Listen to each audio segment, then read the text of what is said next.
Ju njohim me përmbledhjen javore të lajmeve. Kjo është Radio Shtat. Ambasada amerikane në Tiranë paralajmëron për sulmin nga Irani. Në mesazh thuhet se grupet e lidhura me Iranin mund të shënjestrojnë subjekte të lidhura me Shtetet e Bashkuara të Amerikës ose elemente opozitës iraniane në Shqipëri.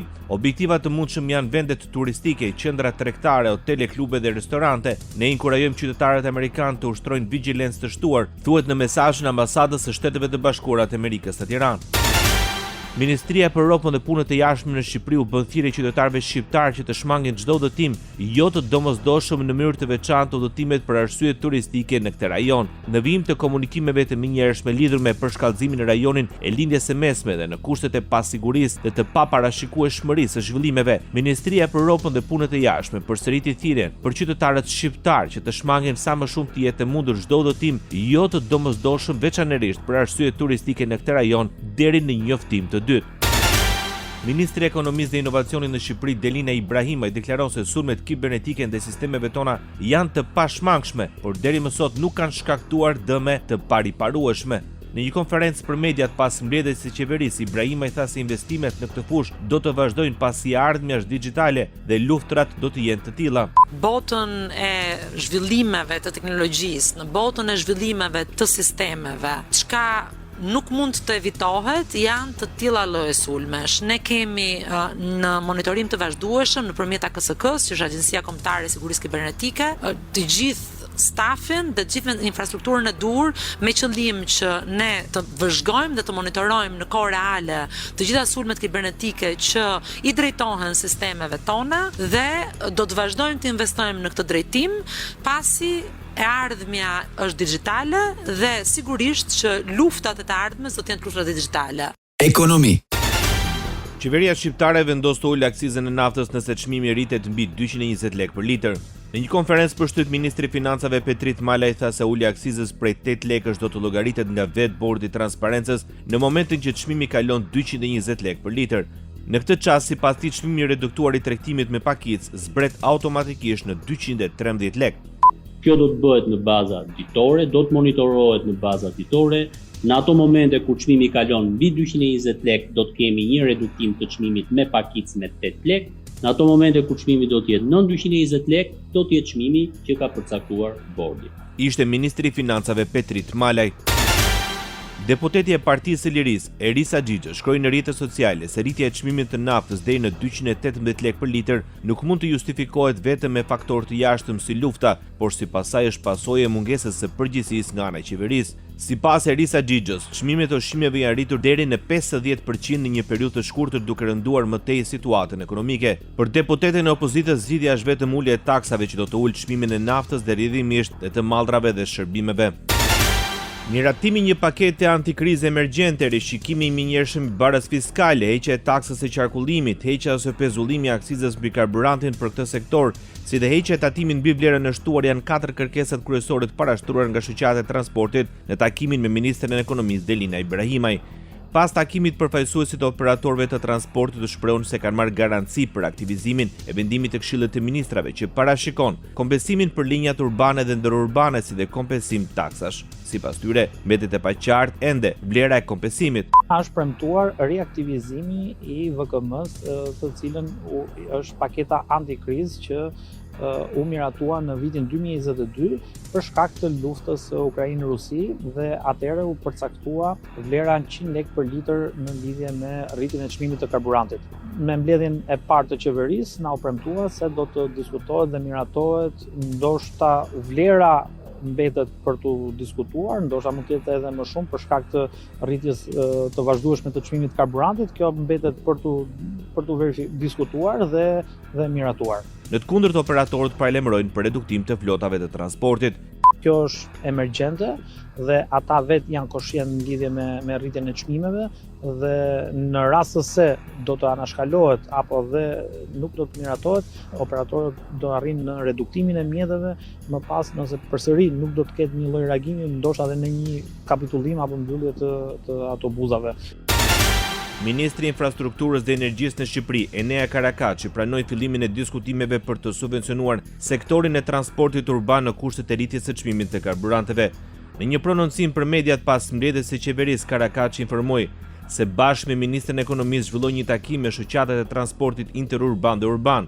Ai siguroi se qeveria po e ndjek me shumë kujdes situatën e krizës së çmimit të karburanteve dhe për këtë ka njoftuar dhe disa masa. Ne e dim që gjatë vitit 2022 janë marrë disa akte subvencioni për sa i përket shoqatave të transportit interurban dhe urban. Një element i tillë po diskutohet përsëri, pavarësisht se jemi akoma në fillimet e veta, kur e kemi miratuar në vitin 2022 e kemi miratuar mas disa muaj që çmimi ishte rritur dhe në nivel shumë më të lartë se ç'është aktualisht, por hyn ndër ato elemente që ne jemi duke i marrë konsiderat bashkë edhe me propozime tjera që na bëri shoqata e transportit. E kemi lënë për të ulur përsëri me to në ditët në vijim, pasi është ndër ato elemente që ne jemi duke i parë me një kujdes të veçantë. Fillon nga zbatimi skema mbështetëse për biznesin përmes kompensimit financiar të kontributeve të sigurimeve shoqërore dhe shëndetësore si pasojë e rritjes së pagës minimale. Nga Ministria e Ekonomisë dhe Inovacionit në Shqipëri, njoftohet se përmes saj synohet të lehtësohen kostot shtesë për punëdhënësit që kanë punonjës me paga të ulta pas vendimit për rritjen e pagës minimale në 50.000 lekë duke filluar nga janari 2026. Kompensimi do të përfitohet për punojësit që në shtator të vitit 2025 kanë patur një pagë bruto nga 40.000 lekë deri në 49.999 lekë. Periudha e kompensimit është përcaktuar nga janari deri në shtator 2026. Aplikimi realizohet online përmes platformës Yllbenja përmes shërbimit kërkesë për kompensim financiar të kontributeve të sigurimeve shoqërore dhe shëndetësore. Përfituesit publikohen në portalin zyrtar të punësimit. Qëndrueshmëria e furnizimit me energji në kryeqytet është në thelb të një projekti të ri energjetik. Bëhet fjalë për ndërtimin e një stacioni të ri në qendër të Tiranës nëpërmjet një investimi për 22.5 milion eurosh. Marrëveshja për këtë financim u firmos nga operatori i shpërndarjes së energjisë elektrike dhe Banka Evropiane për Rindërtim dhe Zhvillim. OSHE është në faza shumë të avancuar të procesit, është mbyll procedura konkurruese, është në fazën e shpalljes së fituesit, i cili në gjithë këtë proces ndiqet edhe nga Banka Evropiane për Rindërtim dhe Zhvillim. Jemi në faza të avancuara të marrjes së lejës ndërtimit për të filluar me procesin e ndërtimit brenda shumë pak muajve. Në stacioni do të ndërtohet nën tokë. Projekti sipas ministrit është gjithashtu pjesë e planit të masave për qytetin e gjelbër të Tiranës në kuadër të programit Green City të Bankës Europiane për Rindërtim dhe Zhvillim. Këshilli i Ministrave miraton rregullat e etiketimit të produkteve me ndikim në energji. Në një prononcim për mediat pas mbledhjes së qeverisë, Ministri i Infrastrukturës dhe Energjisë Enea Karakaçi u shpreh se deri më sot ka pasur rregulla të fragmentuara për sa i përket etiketimeve të produkteve me ndikim në energji. Për gjitha ato pajisje, le të themi, elektrike, të cilët kanë etiketimin sipas normave të Bashkimit Evropian, ku kategoria A është me ndikimin me tulet energjetik dhe pastaj vijon me poshtë. Kemi rreth 17 rregulla për sa i përket këtyre elementeve të etiketimit. Sipas tij, akti është i rëndësishëm sepse i ofrohet për herë të parë konsumatorit një qasje integruar e të gjitha ndikimeve të produkteve në energji. Qeveria shqiptare do të likuidojë 10% të faturimit të fermerëve si pjesë e paketës mbështetëse. Premtimi vjen nga Ministri i Bujqësisë dhe Zhvillimit Rural pas mbledhjes së Këshillit të Ministrave.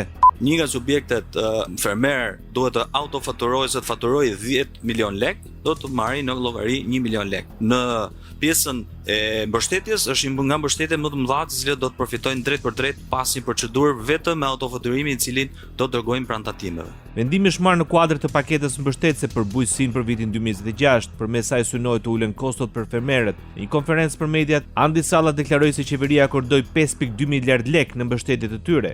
Vlera e cilën ne kemi akorduar 5.2 miliard lekë këtë vit pranë AZBR-s për mbështetje ndaj fermerëve është në konceptin për të ulë koston, dhe ne kemi bërë një proces gjithëpërfshirës që të gjithë fermerët të angazhohen dhe të jenë pjesë e kësaj pakete. Krahas asaj është miratuar dhe vendimi që procedurat e prokurimit publik për sektorin e peshkimit të kalojnë në kompetencë të bashkive, ndërsa procesi do të zhvillohet online përmes platformës Yllbenja.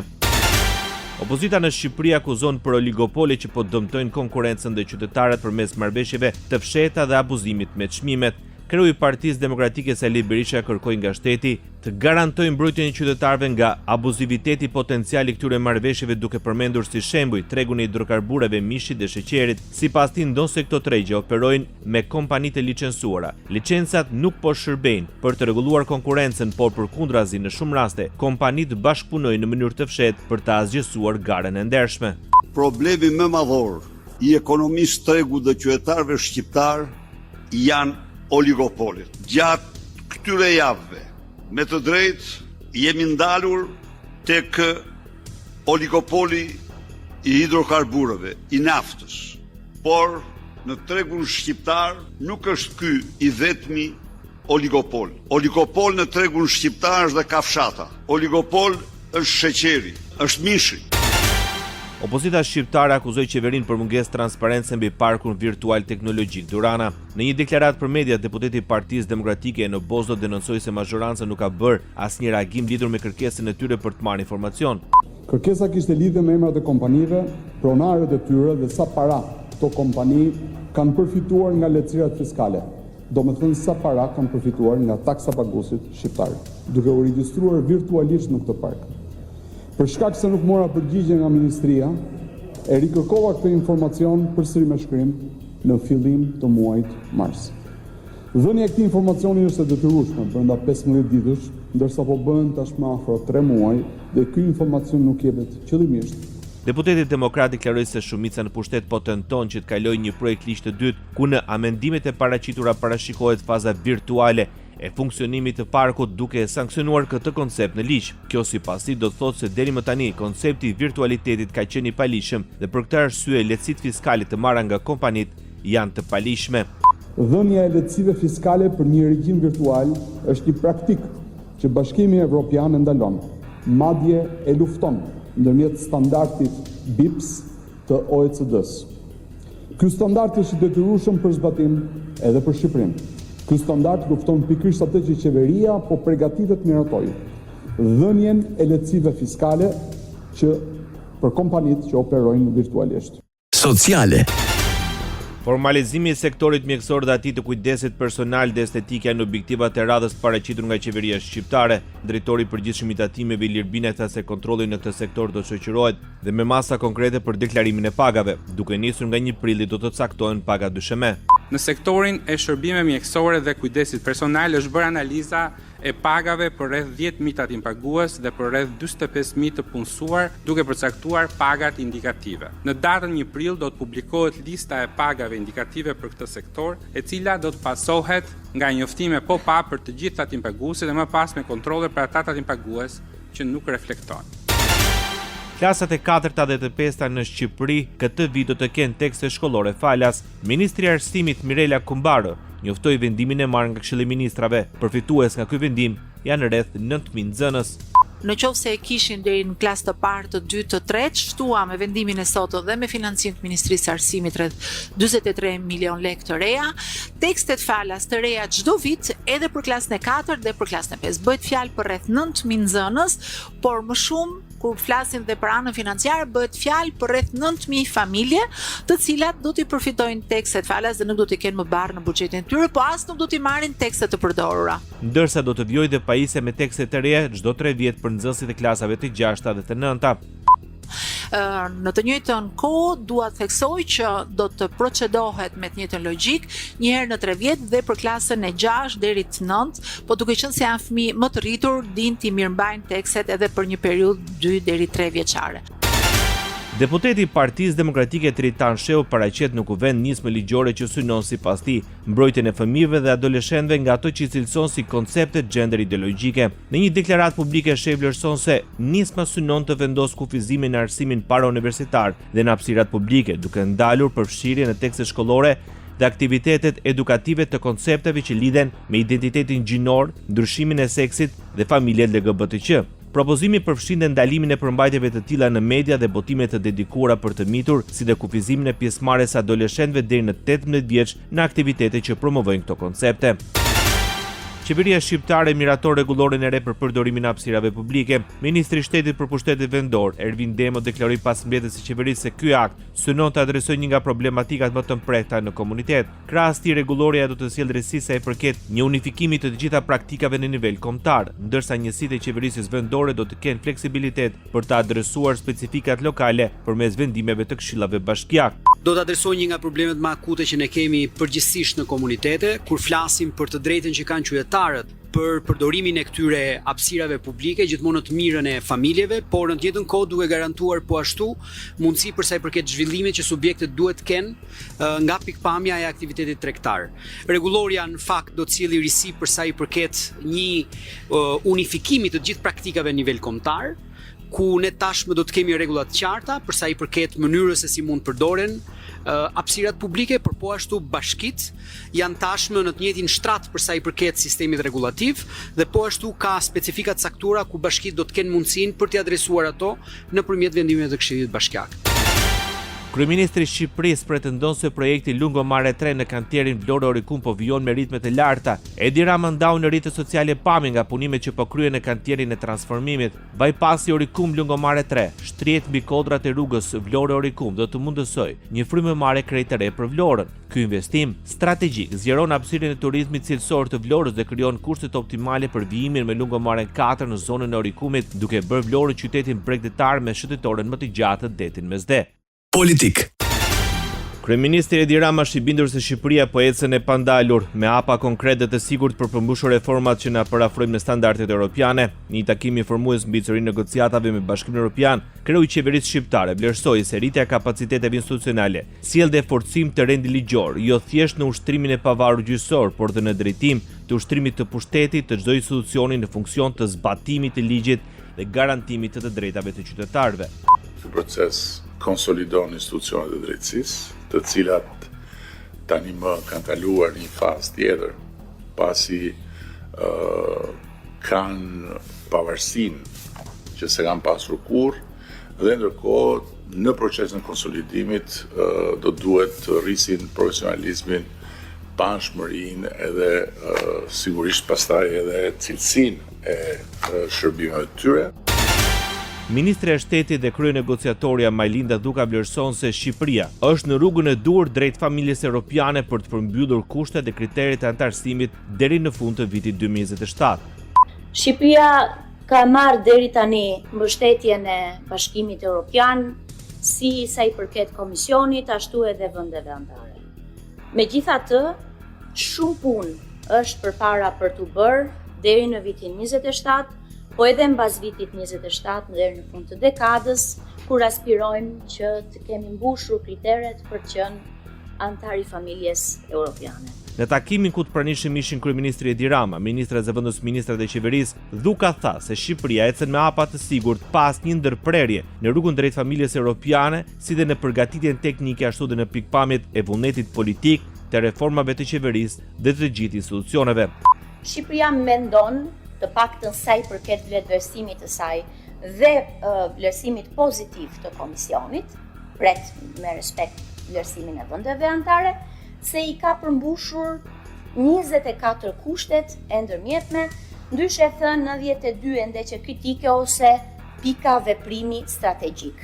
Të gjithë jemi të vetëdijshëm sepse të gjithë ministrat, kryeministri i Parlamenti dhe të gjithë punojësit kanë qenë pjesë intensive e kësaj arritjeje. Sipas Dhukës, Shqipëria ka marrë 101 kushte për mbylljen e negociatave pasi ka përmbushur 24 kushtet e ndërmjetme. Shqipërisë i janë dhënë tashmë kushtet për mbylljen e negociatave për 31 nga 33 kapitujt nga Bashkimi Evropian. Deri tani Shqipëria ka marrë 101 kushte për mbylljen e negociatave, mbasi ka plotësuar 24 kushtet e ndërmjetme. Partia Demokratike pretendon se me vendimin për të mos lejuar arrestimin e Belinda Ballukut, Edi Rama mbylli rrugtimin e Shqipërisë në B. Në një konferencë për shtyp, Sali Berisha argumentoi se në raportin e tetorit 2025, Komisioni Evropian e ka ngritur si çështje themelore për Shqipërinë rritjen e presionit politik ndaj gjyqësorit, luftën e dobët kundër korrupsionit dhe problemet madhore me lirinë e mediave. Do t'ishte e padrejtë që të shkarkonim mbi Lubin këtë përgjegjësi. Lubia ka përgjegjësi të mëdha për vjedhjet që ka bërë, për shpërdorimin, për vjedhjen e miliarda eurove. Njeriu që mbylli dyert e Europës duke përdor për këtë qëllim dosjen e Lubis, mbasi është dosja e tij, është Edi Rama dhe ka vetëm një emër që quhet Edi Rama. Shfuqizohet masa e sigurisë detyrim paraqitje dhe ndalim për dalje zhvendit për Ajola Xozën, bashkëshorten e kryebashkiakut të Tiranës, Erion Veliaj. Shkak për vendimin e gjykatës së posaçme bë argumenti i gjendjes shëndetësore. Në këtë kusht Ajola Xoza do të gjykohet pa ndonjë masë sigurie ndryshe nga bashkëshorti i saj Erion Veliaj që mbahet në paraburgim prej 10 shkurtit të vitit kaluar.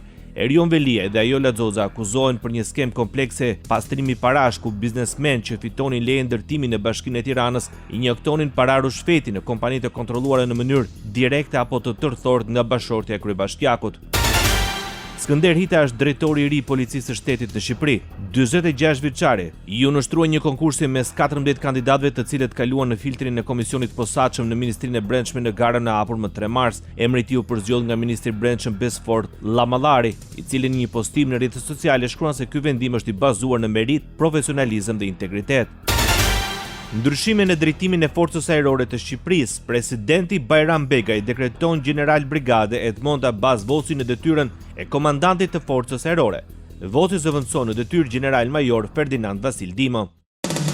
Ndoqet përmbledhjen javore të lajmeve. Kjo është Radio 7, zëri pozitiv i qytetit.